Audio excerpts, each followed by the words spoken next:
moo ñu fas yéene daal di édifier tey ci li nga xam ne mooy sooru Bougane Gueye Dany alors tey boo amoon benn gis-gis Albourakh ci li nga xam ne am na fi ci incident jëm ci concert bi nga xam ne tey teg nañ ko ay fitna ba gaañ ko di Maty Sarr Niang nekk également journaliste à Dakar 221. loolu bu ñu paree man ak yow.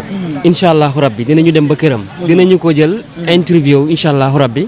moom dina àdduwaat ci li nga xam ne moom mooy les faits. wax ñu c'est-à-dire ban dent noonu lañ ko mën a tuddee. moo am ci diggante moom Salma Ibrahima Fall. ak ki nga xam ne moom mooy Maty Sarr Niang ba ci ngóone ban problème lañ am ak waa kër Bougane Gueye Dany bu ñu paree fii dinañu dem këram incha allahu rabbi te xam naa ne ñoom dinañ ci addu dinañu wax ci li nga xam ne moom mooy les faits moom mu wax ñu ndax fii ci xët-xët yi am fii nii du mën a wax exactement lan moo xew mais dinañu wax moom après exactement lii nga xam ne moom moo xew tey fii nii ndax bu ñu ko dóoroon ci bët dina gën a gaañu imagine ñu dóor la ci bët. ñu dóor la fii mu toj. buñ la dóoroon ci bët naka lay mel. da nga koy ñàkk. c'est la grande question que tout le monde ak lan moo ko fi jar quand même. yow tu es venu pour ton leader. Bougane Gueye Dany. moom nga ñëwal. ñii dañoo ñëw pour liggéey si. wax naa ko sànq ci benn interview ak loo mën a bañ nit ki. yow boo ñëwee ñëwal ki nga ñëwal. maanaam Bougane Gueye Dany. avec des propos aussi d'une violence extrême. c'est-à-dire dañ traité ay tur yoo xam si rus naa ko wax fii tamit. xam nga bu fekkoon ne par exemple man dama leen a tontu ndax ci man lañ ko njëkk a tàmbalee. dama xamul lii moo leen di déranger ou pas man comprendre ma bu fekkee ne da nga singili nit. nga singili kooku mais lii yoonam nekku ci.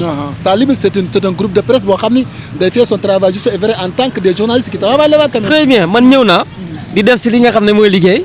si ta kër góor gi. lañ njëkk a wax moom mooy sans limite da leen xool li ngeen di traité et que si di fa nekkoon bëri nañu. la moo tax ñu taamu ci sans limite. ma ñëwaat fii ba ñuy xët-xët fii nii Bougane di am na kii ñu naan xool leen li ngeen di filmé mais li am fii lañ filmé. absolument comme ni ko ñëpp filmé. comme si que dafa bëggoon. provocation yooyu nga xam ne moom la tàmbali nit ñi topp ko ci alors que demeewul noonu nit ñi amuñ jot boobu noonu. franchement man je pense que bu ñëpp meloon ni man yii yëpp du ci am. ñoom nag ñëw nañu. def ci seen liggéey. ba ñu wàccee ñu attaqué la ñu yaakaaroon na foofu la yem. ma ti jaar fii di dem. xam naa ne certainement ba ñëwee ca ba ci feu rouge bi. lañ ko xàmmee def li nga xam ne moom mooy lu doy waar lee nii. mbir mi nag xam naa ne moom ni ma ko gisee nii. du ko bàyyi mu sedd. ndax connaissant Maty Sarr Niang ndax bien avant. ba muy def déclaration fii rek mi ngi wax naan ñii duñ leen bàyyi mu sedd. d'accord far mu dem ñu toj li nga xam ne moom mooy jëwam. mu nekk nag lu doy waar loo xam ne wax dëgg yàlla dañ koy naqarlu. ndax bu fekkoon ne yow lañ ko def wala sa rakk dafay metti trop. mën nga manifester wu. wala mën nga wane sa mer. sans nga gaañ nit. et que loolu c'est possible. am na ñoo xam ne ñëw nañ fi te ci mouvement bi lañ bokk. ils ont correct. kenn waxu leen dara.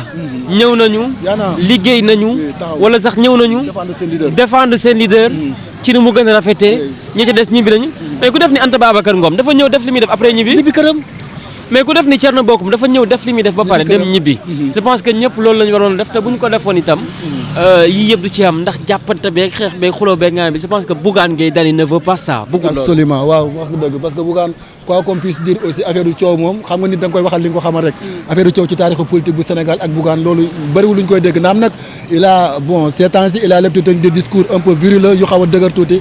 un peu virulent du moins su xaw a dëgër tuuti mais wàllum coow moom wax dëgg yàlla yàgg na nekk chef d'entreprise Sénégal mosuñu ko déggaleel tey nag incident yi am fii nii ay àndandoom ñoo ko def ñoo jàpp benn journaliste bu jigéen toj jëwam jàpp également di yëkkati ay kàddu ay saaga yu ñaaw ay tur yoo xam ne néew na ruslu na ñu koy wax fii nii jëmale ko ci ñoom mais également Albourakh nemeeku nañ fi teewaayu daanaka ay leader politique comme ni nga ko waxee Anta Babacar Ngom Cheikh Tidiane Youm romb na sànq di jàll mais Pape Djibril Fall il est venu ici tenir un discours boo xam ni c'était à l'encontre du nouveau gouvernement sénégalais discours boo xam ni daf caa yëkkat ay kàddu yu ŋàññ yu bëree bëri discours boo xam ni nee na li gouvernement Sénégal di dox ci 6 mois yi passé dara doxu ci discours boo xam ni ma ngay xam ne que Ousmane Sonko ak Diomaye dañuy xuqatalaate dañuy jaay doole dañuy jéem a fitnaal askanu Sénégal dañuy jéem a xam que ni assemblée nationale bi ñu dëgmal duñ ci am ndam moo tax ñuy profité di jéem a faagaagal kii di Bougane Gueye Dany discours boo xam ni neen Cheikh Yérim Seck mi ñu def garde à vue dëppawul ak yoon nee na wala xuqatalaate la ak jaay doole discours boo xam ni nee na coalition bi ñu tegal également jëm ci opposition bi Ousmane Sonko dafa xam xel que ni coalition boo xam da koy faagaagal la moom Ousmane Sonko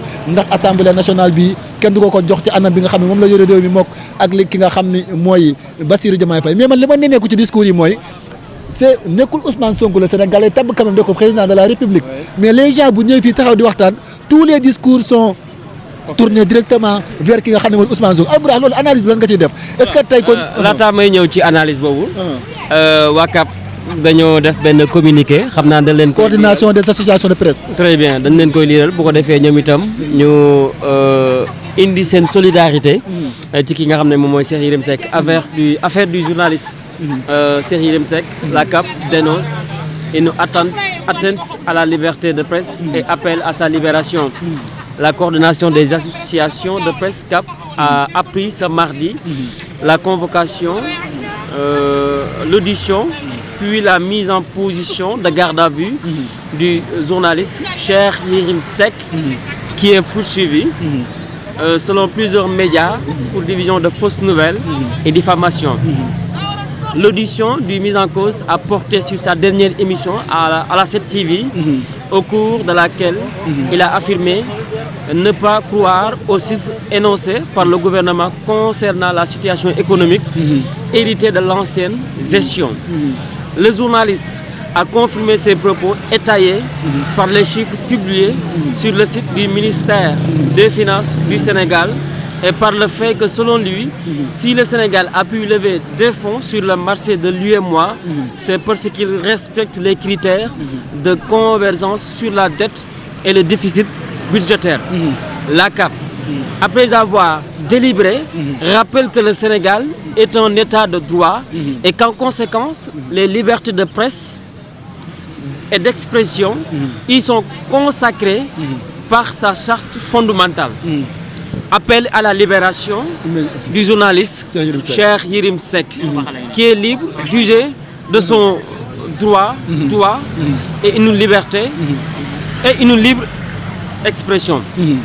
Considéré qu'en l'absence d'une certification par la Cour des comptes et des chiffres annoncés plutôt par le gouvernement, tout citoyen est libre de se saisir du sujet et d'en faire les commentaires qu'il souhaite dans le strict respect de la loi.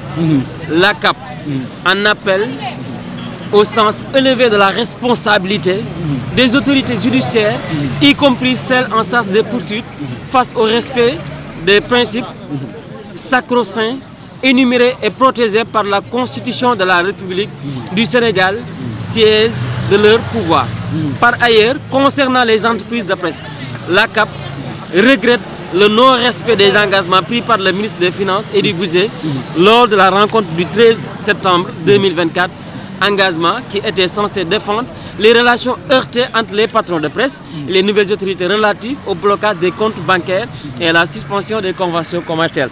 naam ñi ngi wax waxu Cheikh Yérim Seck waaye ñi ngay profité ñoom itam di waxaale seen soxla comme si que ministre des Finances et du Budget la mu waxante woon ak ñoom sàmmul kàddam alors position bi nga xam ne waa CAP jël nañ ko tey pour sàkku ñu bàyyi ki nga xam ne mooy Cheikh Yérim Seck.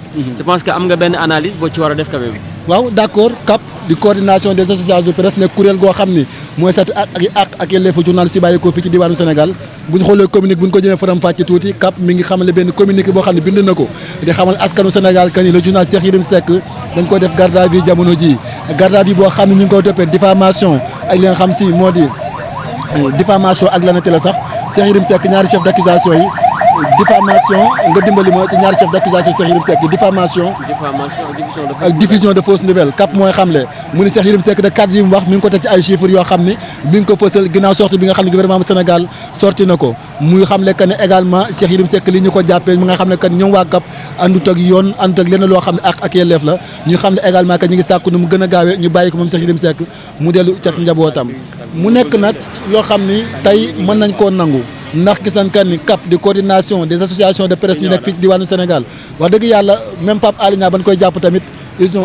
ont toujours eu benn posture boo xam ni daanaka di défendre li nga xam ni moo di droit journaliste yi tey seen posture mooy soutenir Cheikh Yérim Seck seen wareef mooy soutenir Cheikh Yérim Seck loolu rek lañ def ni ki tey jii nekk loo xam ne lu bees la gis nañ que Pape Alé Niang ba ko gouvernement président Sall di teg fitna di teg ay jafe-jafe également nii la doon amale ay communiqué di wax ni Pape Alé Niang nañ ko bàyyi mu dem ci këram nañ ko def lii bépp journaliste boo xam jàpp nañ Sénégal CAP yoon bi la ci musa amal taxaw di xam ne kay nañ ko bàyyi mais nag daanaka yàgg nañ gis que ni communiqué naam ngir wane seen jàppandal la mais daanaka day ñàkk effet saa su ne dootul am effet bu bari xanaa ñu sóobu ci ay grève wala lu mel danaan am effet mais daanaka communiqué yi moom musaa na génn ndorteel du am effet boo xam daanaka mën na impacter décision bi nga xam ne moom la ñu jël ci biir tribunaux yi ak lu ni mel ba tax na Cheikh Yérim Seck mi ngi ci biir garde à vue la amee wa ilaa suba wala ginnaaw suba ay mbiram dina leer ñu jëm ko déférer au parquet war ñu bàyyi ko ginnaaw garde à vue boobu lépp dina leer incha allah ginnaaw li ñu koy def diffamation ak diffusion li nga xam ne moo di fausse nouvelle jëm ci li nga xam ne également mooy